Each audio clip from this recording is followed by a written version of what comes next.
পুরীর রথযাত্রার দিন এই প্রথমবার পুরীর জগন্নাথ, বলরাম এবং সুভদ্রার রথ পৌঁছতে পারল না মাসির বাড়ি। নন্দীঘোষ, তালধ্বজ, দর্পদলন তিনটি রথের গন্তব্য ছিল পুরীর গুন্ডিচা মন্দির। জগন্নাথ মন্দির থেকে সেই মন্দিরের দূরত্ব মেরে কেটে 3 কিলোমিটার।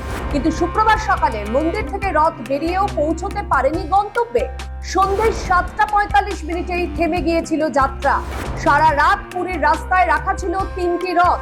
শনিবার সকাল 9:30 নাগাদ আবার রথের রশিতে টান দিয়েছেন ভক্তরা।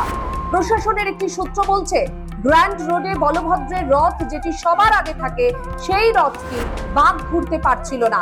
সুভদ্রার রথ দর্পদলন মাঝপথে মার্কেট চক অবধি পৌঁছয়। স্থানীয় প্রশাসন এবং নিরাপত্তা রক্ষীদের একটি সূত্র বলছে, রথ সংলগ্ন ঘেরাটোপে বহু মানুষ ঢুকে পড়েন, সে কারণে অবাধে রথ যেতে পারেনি। নিজেদের মধ্যে সংযোগ রক্ষা করতে পারেনি সেবায়ত এবং রক্ষীরা। শুক্রবার ঠেলাঠেলিতে পদপৃষ্ঠ বা ভিড়ে দমবন্ধ হয়ে অন্তত 600 জন ভক্ত অসুস্থ হয়ে হাসপাতালে ভর্তি হয়েছেন। শনিবার সকাল পর্যন্ত কারুর প্রাণহানির খবর না আসলেও যারা হাসপাতালে ভর্তি রয়েছেন আহতরা, তাদের মধ্যে 40 জন গুরুতর আহত।